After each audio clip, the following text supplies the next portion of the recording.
Praise the Lord. सभी को जय मसीह की। परमेश्वर का धन्यवाद करते हैं इस सुंदर समय के लिए जो परमेश्वर ने हमें दिया, और एक खूबसूरत दिन और खूबसूरत शाम परमेश्वर ने हमारे जीवन में दी। और एक काफ़ी लंबे समय के बाद परमेश्वर ने मौका दिया कि हम फिर एक होने पाएँ और खुदा की सिताइश कर सकें, उसकी हुजूरी में आए। इसके लिए मैं परमेश्वर का धन्यवाद करती हूँ। और इससे पहले कि हम इबादत में चले, आइए हम अपने सरों को झुकाते हैं और परमेश्वर का धन्यवाद करते हैं उसकी हर एक उत्तम आशीषों के लिए। धन्यवाद सामर्थी परमेश्वर, प्रभु यीशु मसीह के नाम से प्रभु जी हम तेरे सम्मुख आते हैं परमेश्वर, और अपने आप को प्रभु जी हम तेरे हवाले करते हैं। प्रभु जी हमारे जाने अनजाने गुनाहों को प्रभु जी माफ़ करें। जो खताएं हमसे होती हैं प्रभु जी, उनको प्रभु जी माफ़ करके हमें धो के और शुद्ध करें परमेश्वर। हमारे भूलों को, हमारी नादानियों को प्रभु जी बख्श दें, और प्रभु जी हमारे जीवन को प्रभु जी शुद्ध बनाएं। प्रभु जी दुआ करते हैं इस खूबसूरत समय के लिए जब प्रभु जी हम तेरी उपस्थिति में आते हैं परमेश्वर। प्रभु जी इस समय प्रभु हम तेरे हाथों में दे देते हैं परमेश्वर। अपने आप को प्रभु, अपने देह आत्मा प्राण को प्रभु हम तेरे हाथों में देते हैं परमेश्वर। हर एक चीज़ प्रभु जी जो हमसे जुड़ी हुई है प्रभु जी हम तेरे हाथों में सौंपते हैं परमेश्वर। तेरा धन्यवाद करते हैं प्रभु जी हर एक उत्तम आशीष के लिए प्रभु जी, चाहे वो छोटी हो या बड़ी हो प्रभु, उसके लिए तेरा धन्यवाद देते हैं। इस समय को प्रभु तेरे हाथों में देते हैं। जितने भी लोग प्रभु जी उपस्थित हैं उन सब पर तेरी प्रभु जी दया भरी दृष्टि बनी रहे परमेश्वर। जो लोग बीमार हैं प्रभु उनको चंगाई दें। जो लोग बेरोजगार हैं प्रभु जी यीशु मसीह के नाम से उनको जॉब मिलने पाए। जो लोग रोगी हैं प्रभु वो चंगे हो जाएं। जो लोग परेशान हैं प्रभु जी तुझ में शांति मिले परमेश्वर।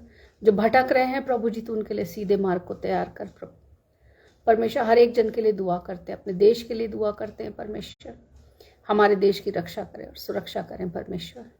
प्रभु जी अभी जो हालात चल रहे हैं प्रभु जी संसार में प्रभु जी उन सब पर दया करें परमेश्वर। खास तौर से प्रभु जी उस भूकंप पीड़ित देश के लिए दुआ करते हैं प्रभु जी, जहाँ पर बहुत नुकसान हुआ है प्रभु, वहाँ पर अपनी प्रभु जी दया दृष्टि बनाएं प्रभु, और बचाएं लोगों को प्रभु जी। जो लोग परेशान हैं, बीमार हैं प्रभु, उनकी रक्षा करें, मदद करें प्रभु जी। प्रभु जी सब कुछ ठीक करें प्रभु। तेरी दया प्रभु मानव जाति के ऊपर बनी रहे परमेश्वर। प्रभु जी सब कुछ तेरे हाथों में सौंपते हैं और यीशु मसीह के नाम से इस प्रार्थना को मांग लेते हैं, आमीन।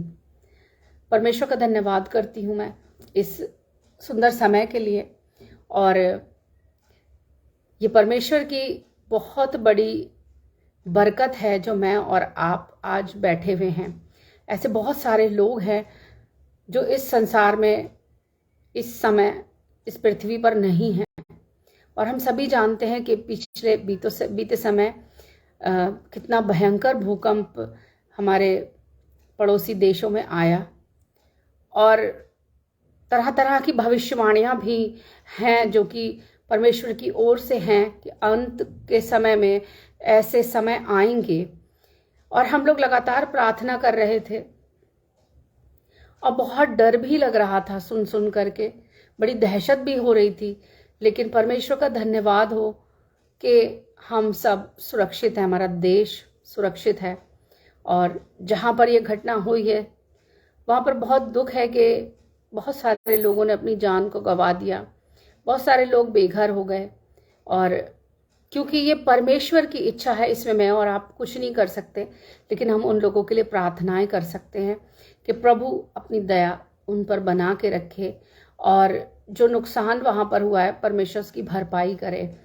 और अपने देश के लिए भी हम दुआ करते हैं कि प्रभु हमारे देश को बचाए और परमेश्वर हम सब की रक्षा और मदद करे। आइए हम एक गीत को गाएंगे परमेश्वर की महिमा के लिए, और ये गीत बहुत ही खूबसूरत है, हमारे परमेश्वर के प्रेम को दर्शाता है, जिस परमेश्वर ने मेरे और आपके लिए अपने खून को बहाया है। तो आइए हम लोग इस गीत को गाते हैं परमेश्वर की स्तुति के लिए।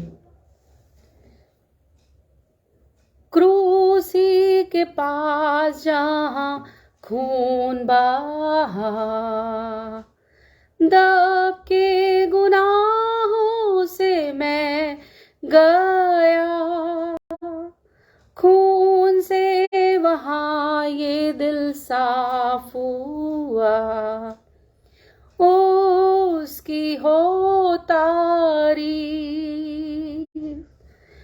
उसकी हो तारीफ, उसकी हो तारीफ, खून से वहाँ ये दिल साफ हुआ, उसकी हो तारीफ। दूर है गुनाह मेरे बिल यकीन, दिल में अब यीशु है तक नशीन, क्रूस ही का गीत मुझको है शीरीन, उसकी हो तारीफ, उसकी हो तारीफ, उसकी हो तारीफ, खून से वहाँ किया, उसकी हो तारीफ, उसकी हो तारीफ, उसकी हो तारीफ, खून से वहाँ सुनामा आई सी वक्त भी हो तू साफ, उसकी हो तारीफ,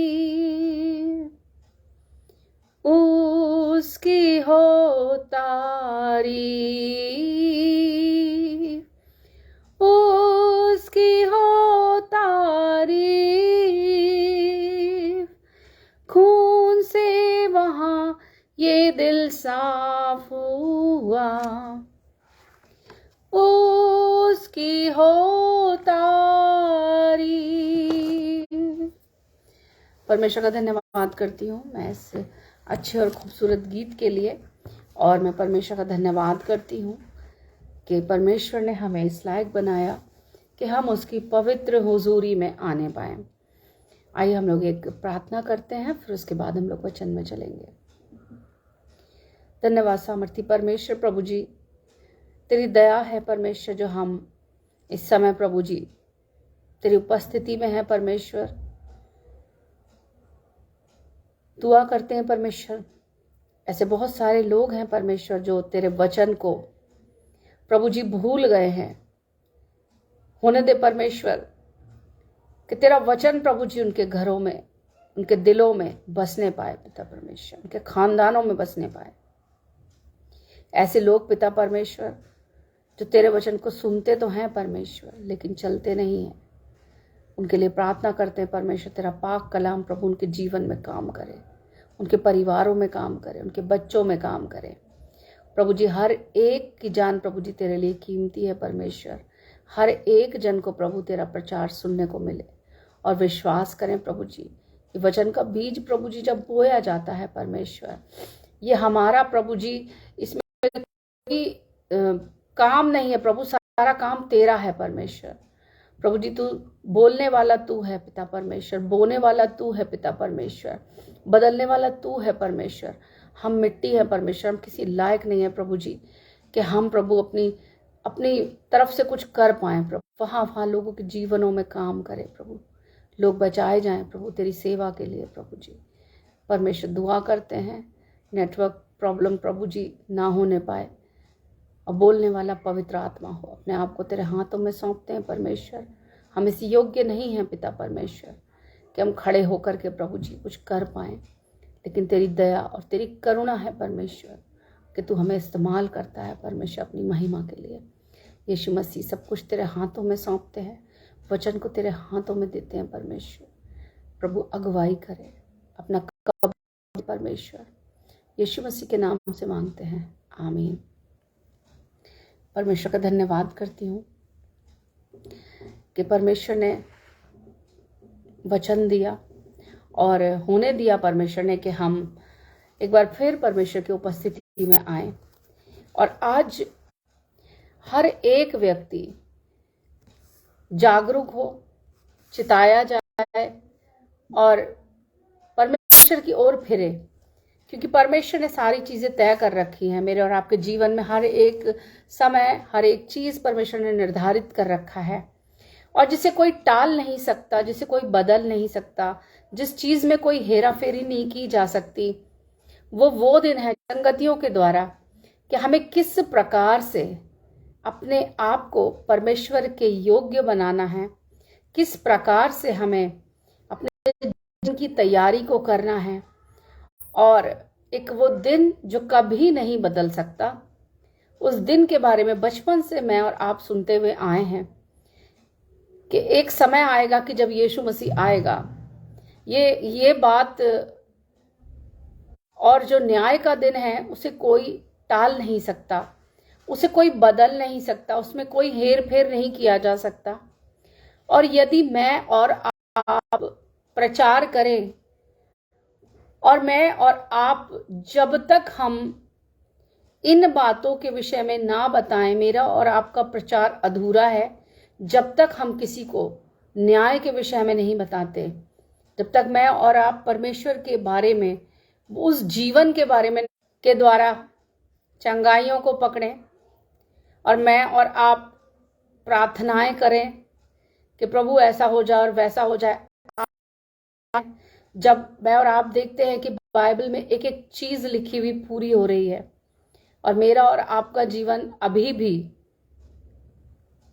सुसमाचार पे ही अटका हुआ है। सुसमाचार प्रचार करना बहुत अच्छी बात है, लोगों को बचाना बहुत अच्छी बात है, लेकिन अपने आप को शामिल होना चाहिए कि जब तक हम ये ना बताएं किसी को कि परमेश्वर उसका क्या रिजल्ट है और इस जीवन के बाद जो जीवन है या इस जीवन में जो हम करते हैं, वो सारी चीजें हमें कहाँ लेके जाती हैं, वो सारी चीजें अगर हम किसी को नहीं बताते हैं, वो लगातार मैं और आप देख सकते हैं। और उसके बारे में जब हम और आप पढ़ते हैं तो बहुत सारे लोग बोलते हैं कि हम डर जाते हैं ऐसा सुन करके, ये प्रचार ठीक नहीं है या ये चीजें ठीक नहीं है। लेकिन मैं आपको बताना चाहती हूँ कि ये जानना बहुत जरूरी है, बहुत ज्यादा जरूरी है कि परमेश्वर के न्याय के दिन के लिए, जो टल नहीं सकता, जो हटाया नहीं जा सकता, जिसमें एक क्षण की भी ना देरी और ना जल्दी, ना फेर बदल, उसमें कोई चीज भी काम नहीं करेगी और वो प्रकट होना बिल्कुल स्तुति करते हैं। जिस परमेश्वर के लिए मैं और आप घुटने टेकते हैं, जिसकी बाट जोते हैं, उसका आना बिल्कुल तय है। और हम वचन में पढ़ेंगे, हम उस विषय पे बात करेंगे कि जो हम जीते हैं वो बाइबल के अनुसार है नहीं है, हमने अपने जीवन में क्या किया और हमारा क्या होगा। परमेश्वर ने हमें बहुत ही खूबसूरत पुस्तक दे रखी है जिसके अनुसार अगर हम जीवन काटें, जिसको मान के अगर हम स्वर्ग में उसके साथ हम राज्य करेंगे, परमेश्वर हमें बहुत सारे अधिकार देगा। यहां तो दिए ही हैं लेकिन स्वर्ग में भी वो देगा। और इस पृथ्वी पर जब हम देखते हैं तो जब इसके बारे में हम बात करते हैं कि हम अपना जीवन कैसे जी रहे हैं, तो आइए हम पढ़ते हैं अध्याय, और 25 अध्याय में हम 31 आयत से लेके 46 आयत तक आप रीड कर सकते हैं, क्योंकि समय कम है और इतना ज्यादा अगर मैं रीड करूंगी तो सारा समय उसमें निकल जाएगा। आप इसको नोट कर सकते हैं और न्याय का दिन पढ़ सकते हैं। एक एक बिंदी जो परमेश्वर ने वचन में लगा रखी है वो पूरी होगी। परमेश्वर का वचन बताता है कि जब मनुष्य का पुत्र अपनी महिमा में आएगा तब स्वर्गदूत उसके साथ आएंगे, तो वह अपनी महिमा के सिंहासन पर विराजमान होगा और सारी जातियां उसके सामने इकट्ठी की जाएंगी। जैसे भेड़ों को बकरियों से अलग कर देता है, वैसे ही वह उन्हें एक दूसरे से अलग कर देगा। वह भेड़ों को अपनी दाहिनी ओर और बकरियों को अपनी बाईं ओर खड़ा करेगा। तब राजा अपनी दाहिनी ओर वालों से, जो जगत के आदि से तुम्हारे लिए तैयार किया गया है। परमेश्वर ने एक राज्य को तैयार किया है और परमेश्वर उसका अधिकारी हमें करेगा, क्योंकि जो अधिकारी होता है उसके पास बहुत सारे अधिकार भी होते हैं। और परमेश्वर अपने दाहिनी ओर यानी कि राइट साइड अथॉरिटी देगा कि हम उसके राइट साइड जाएं। और राइट साइड वही लोग बैठते हैं, या राइट हैंड हम उन्हीं को बोलते हैं जो हमारे प्रिय होते हैं, जो हमारे बहुत काम के लोग होते हैं, पावरफुल होते हैं, और जो हमारे लिए बहुत खास होते हैं, वैल्यूएबल होते हैं, उनको हम राइट साइड वाली जगह देते हैं। परमेश्वर ने बोला है कि वो भेड़ों को अपनी दाहिनी ओर, बकरियों को बाईं ओर खड़ी करेगा। और परमेश्वर कहता है कि वो एक बात बोलता है कि जब तुम इस पृथ्वी पे थे तो तुमने क्या किया, क्योंकि मैं भूखा था और तुमने मुझे खाने को दिया, मैं प्यासा था और तुमने मुझे पानी पिलाया, मैं परदेसी था तो तुमने मुझे घर में ठहराया, मैं नंगा था तो तुमने मुझे कपड़े पहनाए, मैं बीमार था और तुमने मेरी सुधि ली, मैं बंदी गृह में था और तुम मुझसे मिलने आए। तब जो धर्मी लोग होंगे वो उसको उत्तर देंगे कि हे परमेश्वर प्रभु, हमने कब तुझे भूखा देखा और कब खिलाया, क्योंकि हमने तो तुझे देखा ही नहीं साक्षात। या कब तुझे प्यासा देखा और कब पानी पिलाया, हमने कब तुझे परदेसी देखा। ये धर्मियों की बात हो रही है। और कब नंगा देखा और कब हमने तुझे कपड़े पहनाए, कब हमने तुझे बीमार देखा, कब हमने तुझे बंदी गृह में देखा और तुझसे मिलने आए। तब राजा परमेश्वर उनको उत्तर देगा कि मैं तुमसे सच कहता हूं कि तुमने जो मेरे दाहिनी ओर वालों के लिए, जो राइट साइड, जो भेड़ों की कैटेगरी में है उनके लिए है, और जो बाईं ओर हैं उनसे कहेगा, हे श्रापित लोगों, मेरे सामने से उस अनंत आग में चले जाओ जो शैतान और उसके दूतों के लिए तैयार की गई है। मैं भूखा था और तुमने मुझे खाने को नहीं दिया, मैं प्यासा था और तुमने मुझे पानी नहीं पिलाया, मैं परदेसी था और तुमने मुझे अपने घरों में नहीं ठहराया, मैं नंगा था और तुमने मुझे कपड़े नहीं पहनाए, मैं बीमार और बंदी गृह में था और तुमने मेरी सुधि ना ली। तब वे उत्तर देंगे, हे प्रभु, हमने तुझे कब भूखा, प्यासा, नंगा, परदेसी, बीमार या बंदी गृह में देखा और तेरी सेवा टहल ना की। तब वह उन्हें उत्तर देगा, मैं तुमसे सच सच कहता हूं कि तुमने जो इन छोटों में से किसी के साथ नहीं किया, वह मेरे साथ भी नहीं किया। और ये अनंत दंड भोगेंगे, परंतु धर्मी अनंत जीवन में प्रवेश करेंगे। यहाँ पर हमें बहुत अच्छी चीज देखने को मिलती है कि परमेश्वर हमें जो बातें बता रहे हैं इस चैप्टर में, वो ये है कि हमने अपनी लाइफ में दो प्रकार के, यहाँ पे हमने देखा टाइप्स के, एक दाईं ओर है और एक बाईं ओर है। और जो दाहिनी ओर हैं उन्होंने अनजाने ही परमेश्वर के वचन को मान करके अनजाने ही लोगों की मदद की अपने जीवन में। जो भूखे थे उन्हें खाना दिया। धर्मी लोगों की बात हो रही है, तो धर्मी इंसान आपका शारीरिक पोषण तो कर ही सकता है, साथ में वो आपको स्पिरिचुअल भी भोजन देगा, यानी कि परमेश्वर के वचन को फैलाएगा और जीवन का जल इस वचन के द्वारा आपको तृप्त भी करेगा। और परदेसी माने जो लोग भटके हुए हैं, परमेश्वर के राज्य में नहीं आए हैं, उनको परमेश्वर के घर में लाना, ठहराना, परमेश्वर के राज्य का वारिस बनाने में मदद करेंगे। ऐसे लोग जो नंगे हैं, नंगे मीन्स जिनकी हरकतें, जिनका जीवन अच्छा नहीं है, जो बेइज्जत किए जाते हैं, जो व्यभिचारी हैं और जिनके जीवन से नंगपन दिखता है, जो कि आमतौर पे वो लोग ठुकराए हुए जिन्हें कोई देखना भी पसंद नहीं करता है, धर्मी लोग उनको लाएंगे और उनका नंगपन वचन के द्वारा ढाकेंगे, क्योंकि जब कोई व्यक्ति परमेश्वर में आता है तो वो नई सृष्टि हो जाता है।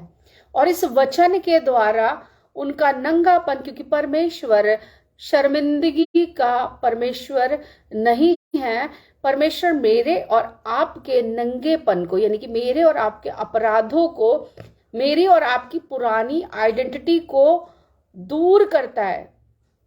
तो ऐसे धर्मी लोग जो परमेश्वर के राज्य के लिए बोएंगे, चाहे वो किसी भी प्रकार से बो रहे हों, परमेश्वर के वचन में लगे रहेंगे और परमेश्वर के राज्य को फैलाएंगे, कपड़े पहनाएंगे। कपड़े पहनाने का मतलब है परमेश्वर की बादशाहत में दाखिल होने के लिए वो वस्त्र जो परमेश्वर ने मुझे और आपको देने का वायदा किया है, वैसे वस्त्र पहनाने में मददगार होंगे हम परमेश्वर के राज्य को फैलाने के लिए। जब हम कोशिश करेंगे और लोगों की रूहों को बचाएंगे।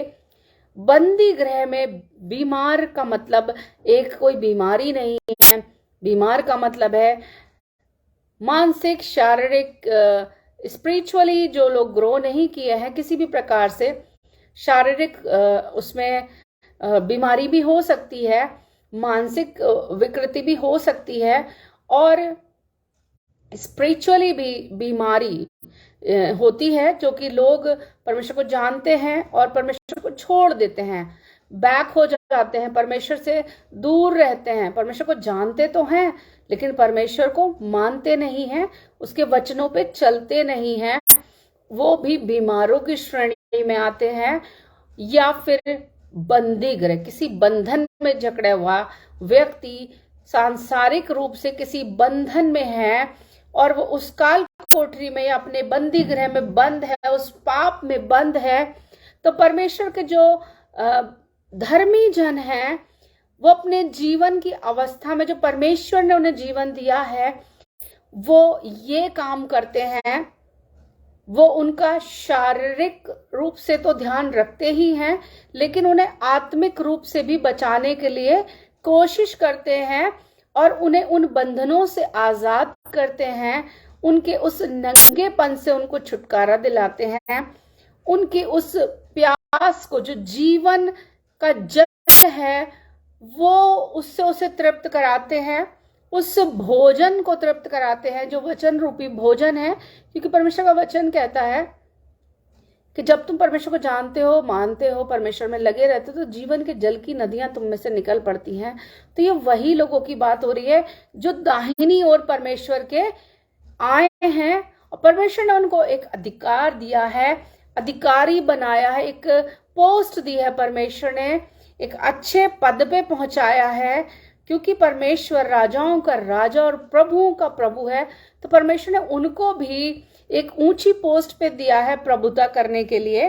और परमेश्वर ने ऐसे भटके हुए लोगों के लिए, ऐसे भूखे प्यासे नंगे और बंधन में बंधे हुए लोगों के लिए चुनाव किया है कुछ लोगों का, कि वो उन परेशानियों से, उन जकड़नों से, उन तकलीफों से लोगों को और जो अनजाने भी परमेश्वर को नहीं जानते हैं उनके लिए भी छुटकारे का कारण हो, परमेश्वर के बारे में बताएं और परमेश्वर के राज्य में बढ़ोतरी करें। जो कुछ मेरे इन छोटे से छोटे भाइयों में से किसी के भी साथ किया है वो मेरे ही साथ किया है। यानी कि अनजाने ही जब आप किसी को परमेश्वर के बारे में बता रहे थे, परमेश्वर के राज्य में बीज बो रहे थे, तब परमेश्वर हो रहा था, परमेश्वर अपनी किताब में लिख रहा था इस चीज को। जब आप किसी के शर्मिंदगी के बातों को परमेश्वर के वचन से समेट के उसे नया जीवन दे रहे थे, परमेश्वर देख रहा था। जब आप किसी को परमेश्वर के वचन के द्वारा जरूर दूंगा, और परमेश्वर कभी भी किसी भी बात का कर्जदार नहीं है, और परमेश्वर ने बहुत ही खूबसूरती के साथ इन सारी चीजों को वचन में दिया है। कि जो कुछ तुम लोगों के साथ करते हो वो मेरे साथ करते हो, मेरे राज्य के लिए करते हो, बच्चों को बचाने के लिए करते हो। ये दाहिनी ओर वालों का काम था जो राइट साइड परमेश्वर के हैं। और अब आती है बारी बाईं ओर वालों की। तब परमेश्वर ने शापित ठहराता है, श्राप देता है, और परमेश्वर ने उनके लिए एक जगह नियुक्त करी है। राइट साइड वालों के लिए परमेश्वर ने बोला, पहले उनको श्रापित ठहराया और फिर एक अनंत आग जो कभी नहीं बुझती है, जिस पीड़ा का कोई अंत नहीं है, जो परमेश्वर ने मेरे और आपके लिए तैयार नहीं की है, वो शैतान और उसके दूतों के लिए तैयार की गई है।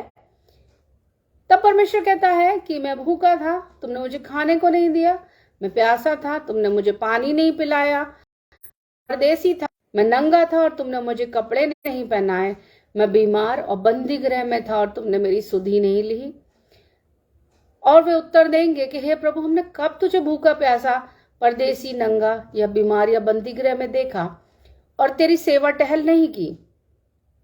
तब धर्मी अनंत जीवन में प्रवेश करेंगे। और धर्मियों के लिए परमेश्वर ने बहुत अच्छी बात लिखी है, क्योंकि कुछ लोगों का जो जीवन है वो इस बात में जाता है, वो परमेश्वर को जानते तो हैं, पहचानते तो हैं, लेकिन बहुत में जो उन्हें अच्छा लगता है वो वैसा करते हैं। तो परमेश्वर के न्याय के दिन को वो नहीं समझते हैं, न